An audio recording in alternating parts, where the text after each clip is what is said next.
In this edition of Ancestral Moon Day on the Summer Moon podcast, let's embark on a journey to better be able to interpret the recent solar eclipse in Libra that just occurred over the last few days, but also to prepare and to really understand what energies are leading up to this full moon eclipse in Taurus that's coming up on the 28th of October.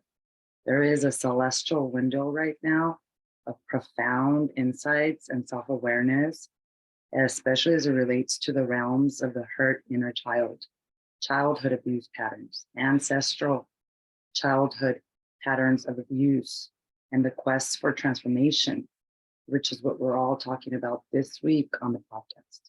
Welcome back, beautiful sovereign women, and thank you for joining us on the Sovereign Women podcast, where it is our mission to disrupt ancestral karmic patterns of emotional pain, take our sovereignty back, and heal 7 generations before and after us.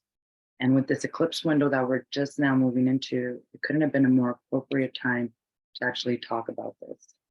So I'd love to hear your feedback on how you experienced this solar eclipse. So let us know in the comments here below on the YouTube channel. I love to really understand what it is that you're moving through personally, not only to better help you with the energies that we're all dealing with right now, but also so you can gain awareness around the major opportunity. Because I think with everything that is happening in the world, a lot of us can get caught up in only the dark aspect of what is happening. And we're not really seeing the amazing lessons and the opportunity that's also in front of us. And that's the worst thing we could do for ourselves, especially as if we're falling asleep during this very epic time of human consciousness. So we just experienced what was known as the solar eclipse, which a lot of people in the United States of America actually felt. I went a lot in detail about it in my last podcast episode if you want to find out more about it. But it basically covered a lot of areas in the United States of America, California, Nevada, Oregon. Then it went into New Mexico, and then it went into South America, Costa Rica, Nicaragua, ended up in Peru, where it was actually visible with the eye. But even if you were like in places like me, like in Arizona, you could definitely sense it and see it. I've actually attended a full solar eclipse experience where in Oregon, I think it was 2018, it got completely dark for about a minute, which was out of this world, incredibly life-changing, I will tell you. At that point in 2018, we had gone to this event. It was a festival, a music festival, but it was also like a gathering of the tribes of different spiritual traditions of the world coming together as one in equanimity on this eclipse day, where they were prophesizing, or they were talking about the prophecy of the condor and the eagle, and basically the polarities of the divine feminine and the masculine energy, anything that divides us and separates us from God coming into union. And this is what is happening right now, whether you call it the prophecy of the Native American brothers and sisters, or we call it the great age of consciousness, the golden age of consciousness. We call it the age of Aquarius. We call it the age of Christ consciousness. What is happening within us is something that has been prophesized for many, many years, which is why, by the same token, you're seeing the same amount of the polar energy, which is the fear mongering, the continued abuse. And really what is happening is adults who never ever healed their wounded inner child, which we're going to talk about this week in detail. So the solar eclipse in Libra was all about harmony, and it was really about harmonizing our relationships, our business relationships, our romantic relationships, the relationship with yourself. While as in Taurus, which we're moving into this eclipse in Taurus on the 28th of October, it's a completely different vibe. It's about security and safety. And also we need to understand that on the 28th of October, it will be the last lunar eclipse in the Taurus Scorpio axis. So every eclipse falls on a specific north and south node axis.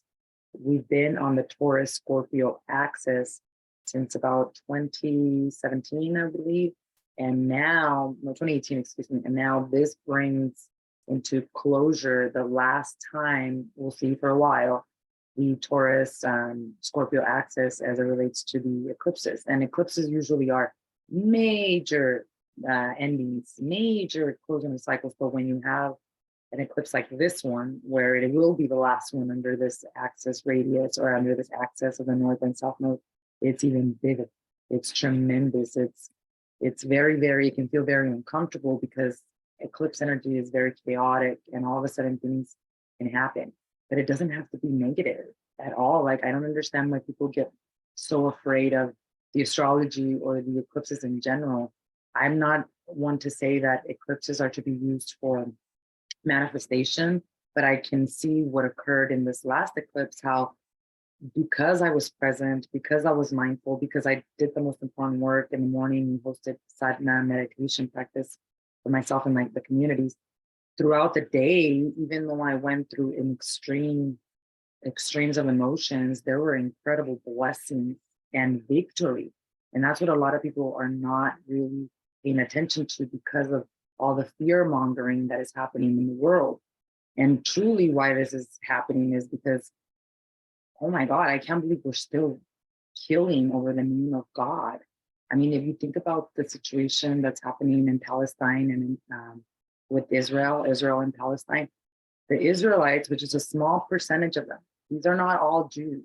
This is a small percentage of Jews that call themselves Zionists.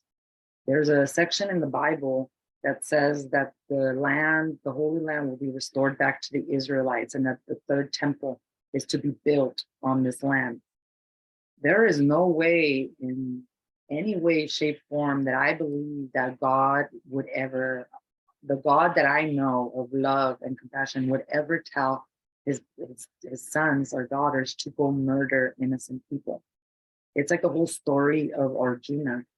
Arjuna was the great spiritual warrior. I went into detail this morning in sadhana over the whole trajectory of this because one of the things that I've been asking myself right now is, I remember when Hitler went and abolished all of these Jews.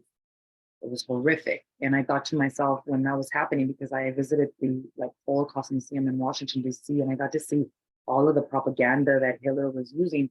And the only question that I had for myself and for the world was, how could the rest of the world allow this to happen? And here we are in 2023, and the same thing is happening. But here's the irony, okay? The Jewish people were persecuted, right? And they went through this horrible situation with Hitler and even persecuted prior to that. And now here they are in 2023, a small portion, because it's not all the Jews, a small portion of the Israelite Jews are now the persecutors. Now they're going after innocent people, harming them, killing them over the name of God. This is the most bizarre thing I've ever heard in the world. So when I ask God, what am I to do? Because here we are again, it's happening in the other side of the world. And why isn't anyone doing anything about it? In fact, if you look at what the United States is doing, they're basically funding this war, not because they're more powerful than the Israelites. We are not. They're definitely, they have their foot over us. We literally are somebody's slaves, because to be able to fund something like that always goes back to the control of power. And in the Bible, there is a prophecy of the third temple being built. However, there is a part of the Bible that says that there's a false prophet who's going to come and try to build this temple first before the coming of Jesus Christ. Well, first of all, the coming of Jesus Christ is not our brother Jesus Christ descending from the heavens and saving our asses. The coming of Jesus Christ is the Christ consciousness that's born in all of us, in all of us. And Christ, our brother Jesus Christ, did not come to teach war. He did not come to teach killing others. In fact, it's like that story of the great spiritual warrior, like I was mentioning, of Arjuna, where God, Krishna, tells him he must go into battle against his own family.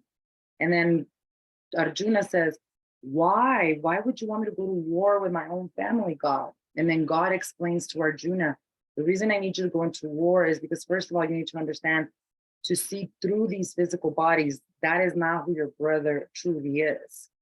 You might see evil, you might see corruption, you might see separation from God, but deep down in their hearts, they are my son, they are my daughter. The reason I need you to step up into the world and fight against them is because we have to dispel darkness from this polarity, and you're equipped to do that because you're not taking things personal. You're not harming the innocent. You're not harming children. You're basically expelling, exorcising the demon out of these dark forces, out of these people, which I ultimately call inner child wounded people. That's what we're seeing right now. That's what we're going to talk about all this week.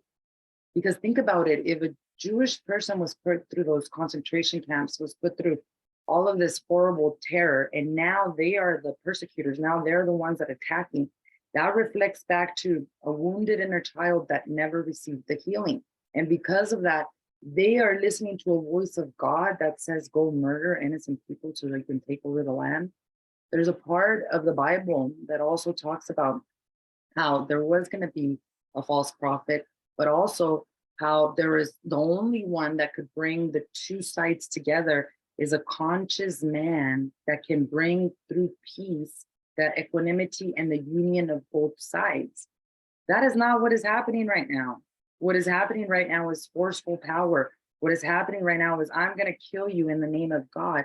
Do you know how many millions of people have been killed in the name of God? That is not God.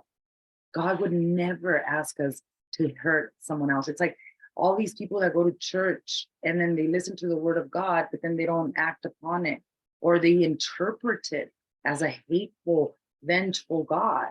So as above, so below, what this solar eclipse is showing us is, where are we out of harmony? This is what it showed us. Where are we out of harmony in our relationships? Where are we still crucifying others, crucifying ourselves? Where are we not forgiving others? Where are we not forgiving ourselves? Where are we still thinking we need to take over and power versus compassion?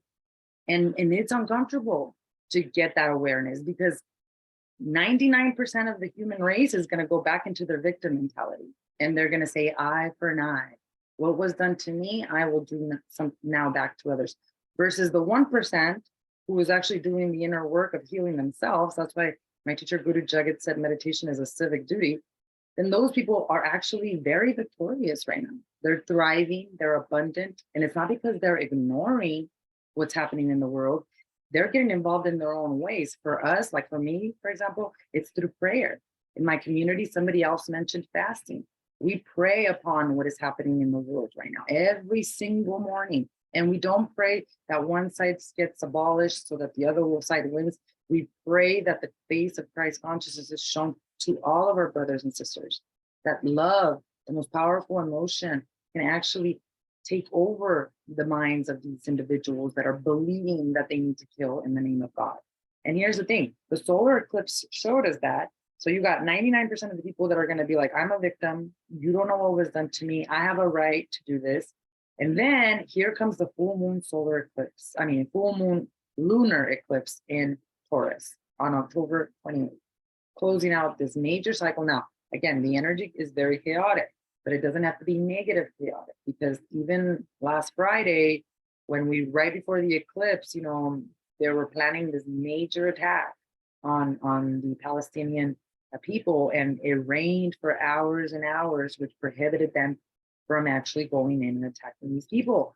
So I do believe that the power of prayer is very strong, and I do believe that it is working, and that God always wins, because this is a false prophet that we're dealing with here. But now, as we get close to the lunar eclipse, this is where you have to stay even more grounded, and you heal yourself. Like today's guidance, I pull a daily card reading, was home. If there is no peace at home, there is not going to be peace at the world.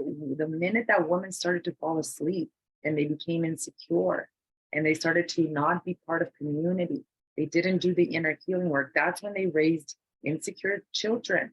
That's when the war started, because it started from the woman's heart of not loving herself, accepting herself, not healing herself, which then trickles onto the next generation, which then shows up as the world. So as a woman wakes up and takes her sovereignty back and heals herself, so will this entire world, which is what is happening now, and which is what will be inevitable. Inevitable was to happen. So the real reason and the big theme between now and this next lunar eclipse is, have you dealt with your wounded inner child? Because the wounded inner child as an adult is incredibly dangerous. The wounded inner child is what creates atomic bombs. The wounded inner child is who believes that God is telling them to kill innocent people. The wounded inner child is that wounded child that didn't receive the attention as a child, didn't receive the love because maybe they had depressed parents. You know, one story that always sticks to me is Dr. Gabor Mate. He's a trauma-informed doctor. And he talks about how he developed a wounded inner child. And it's a perfect story to tell right now because he's a Jew. And in 1930s, I believe, his mom was like 24. She had just had him. And the Nazis were basically going through the neighborhoods and taking all the Jews to take them to concentration camps. So what happened was that his mom was trying to save his life. So at 11 months old, she gave him to a complete stranger that wasn't Jewish in order to save his life. He had to stay with the complete stranger for not a long time. I think it was less than a year for sure, months only. But him as a baby, he didn't understand that his mom was just trying to save him. So what developed was in a deep abandonment. And that's how the inner child wounds, or that's how the inner child actually starts to develop within us. In his situation, his mom was actually giving him to someone else because she wanted to protect his life. In my situation, my mom left me with my grandma to take care of me because she had to come work in the United States of America. And she thought I would be better off with grandma for long periods of time. Sometimes it was 3 months, sometimes it was 6 months, sometimes it was a little bit longer. But me as a child, especially since the ages of 0 to 8, when you're 7, when your brain is developing, this is when you're developing intimate relationships. You expect your parents to love you unconditionally. If you had a parent who left you with the grandparent because of work, you didn't know that they were doing it for your better good. If you had a parent who was depressed, if you had a parent who was unconscious because of the trauma that they went through, as much as they wanted to love you, as much as they wanted to be there for you, they couldn't because they couldn't even be there for themselves. Well, as a child, we don't know this. And even like your mom or dad coming home from work, stressed out, tired, maybe they're having an argument between each other. You, as a child, between the ages of 0 to 7, you don't know that's why the reason they're upset. You think it's because of you. You think that there's something wrong with you. You think that you're unlovable. You think that how could my own mom and dad not love me when it has nothing to do with you? But we don't know that because our brains are developing. So then what happens is we grow up to be adults. And then this bleeds into every aspect of our lives. For Dr. Gabor Mate, who his mom left him as a young Jew child, he developed a workaholism. He was a workaholic and he just wanted to be the most renowned doctor to get approval and to get credit from the world because he felt so small. He felt so unworthy. Again, his mom loved him afterwards, but it was because he was left during that time that he developed this addiction to being loved, addiction to having approval from the world. And it shows up in weird ways. He told a story about how one day his wife wasn't there to pick him up at the airport on time and how he completely went off on her. Why? Because it triggers the abandonment wound that he hadn't dealt with. So to him, his wife represents that mom that left him and abandoned him for when he was 11 months old, even though it has nothing to do with that. And even though it's 50 years later. So when you think about war, it's all of these children that need a lot of healing. In fact, childhood abuse and inner child wound is one of the most common ancestral karmic patterns that we repeat for many reasons, mainly because we as children do not get the therapy and the help that we need. There's also a high amount of sexual abuse. Sexual abuse is one of the most common patterns that is repeated in the lineage. Why? Because we tuck that stuff under the rug. We pretend it didn't happen. You see, trauma can be one specific event that completely changed the course of your mind, body, and your spirit, or it could be a series of events. Again, things that occur to you in your at school, at home, things like your mom, again, not paying attention to you because she was depressed. Those are things that start to create these wounds of the inner child. Then when we don't receive the help and therapy, they bleed into our businesses, they bleed into our relationships, they bleed into our everything, our health, our mental, spiritual health. And this is why war is happening right now and why it's always happened. And you look at politicians, you look at those that are supposed to be the leaders today, they are hurt, wounded inner children within all of them. You think adults would act more mature and grown up and spiritually evolved. Well, how could they? If since they were a child, their brains became fractured by whatever it is that they experienced or the little amount of love that they actually experienced. Now, tomorrow and on Wednesday, I'm going to go deeper into the inner child wounds, and I'm going to actually talk about how to disrupt them and heal them. But as you know, last week on Monday's podcast episode, which you can go check out to really get a better understanding of this, I shared with you a download, an actual worksheet that you can download where you can actually pull your astrological chart and you can see in what part of your chart, Chiron, which is the wounded healer, which shows up as our deepest karmic wounds we carry in our incarnation, shows up in your chart. And it tells you a lot about that wound that you're dealing with. Because astrology, just like Kundalini Yoga and just like A Course in Miracles, they're all self-realization tools to where you can go beyond healing to actually self-awareness, self-realization, so that you can allow the Kundalini energy to rise from the root to the crown, which is what the Christ consciousness is. Basically, our brother Jesus Christ trained like a yogi. He taught meditation. He taught resurrection. He did not teach crucifixion. He went throughout the world between ages 13 and 33. He's known to have been in India and Egypt to teach people how to resurrect, not how to believe they are crucified. And through work of meditation, you can allow the energy of the root chakra, which is where all our inner child wounds are. This is why very few people awaken, very few people have self-mastery like Christ. Very few people actually allow themselves to fully accept Satori, Nirvana.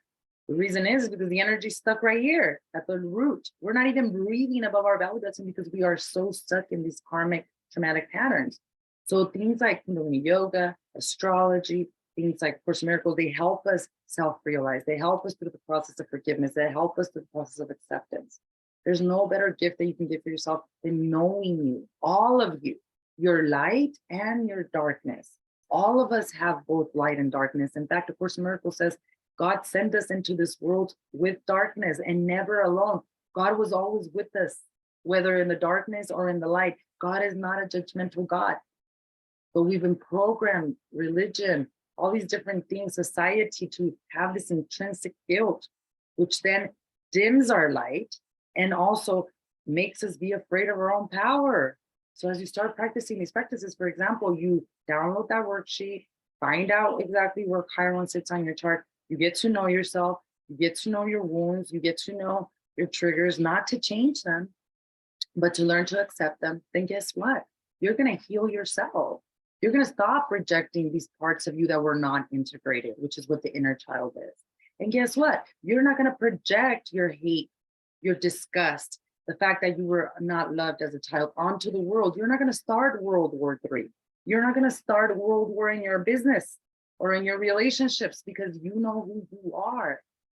So I highly suggest because we're in this window of this eclipse season, that you take the time to truly get to know you. As this Taurus Scorpio eclipse comes to us on October 28th, the theme is from mass to transformation. Are you going to stay the same, or are you going to allow yourself to evolve? And those that are not allowing themselves to evolve are going to suffer greatly. And here's the thing, God always wins. Mother Earth always wins. So what is being expelled out of the world right now, what is really dying, are all of those that are not moving in the pace of the Christ consciousness. So as much as we see all of these fatalities and all of these really sad things happening, there's a part of me inside that trusts that what is happening on purpose, that is happening from a God that hasn't forgotten about us. What we can do during this window is understand these astrological energies so that we can learn to navigate these times, not be afraid. I knew what was going to happen. I knew the things that were happening around the solar eclipse. So I prepared greatly, very greatly. Now, even in the preparation, very chaotic things started to happen in my day. But because I was preparing for my success and not preparing for doomsday, inevitably success is what was reached. Because through those moments of extreme emotions that I had to go through on Saturday, I learned the biggest lessons of life: how to be fearless, how to move into this energy in dharmic purpose, how to pray for our brothers and sisters that are going through suffering right now, how to call upon God's power to truly bring into this world light, because that's where we're going, whether we like it or not. So in between these eclipses, I highly suggest that you pull your astrological chart, you learn to see where Chiron sits on your chart, and you get to know yourself. And then once you get to know yourself, what these triggers are, what these patterns, especially as it relates to inner child healing, that you actually do the healing work to do that. Because as you heal yourself, you heal 7 generations before and after you. As we heal ourselves, the whole world heals. So what I'm going to do tomorrow is I'm going to spend a little bit more time on explaining to you what the inner child, wounded inner child needs from us right now. And I'm going to share with you some spiritual psychotherapy from the Course in Miracles that's going to help you really bring it home. And then on Wednesday, we're going to do some inner work. I'm going to actually talk a little bit more about the actual meditations, the only civic duty we have to this world that actually can change these patterns of childhood abuse and trauma at the level of the DNA. So thank you for subscribing. Thank you for being part of this community. Thank you for sharing these messages. If you hit the bell notifications, you'll be notified when I do go live. And of course, if this is something that resonates, I'd love to hear your feedback. I'd love to hear what it is that you're moving through and what questions I can answer to help you navigate these very exciting times. Yes, exciting, because when we learn to live in joy and in the full trust of the divine, we find opportunity, healing, and transformation in every corner of these challenges. So I thank you for you, and I'll see you tomorrow.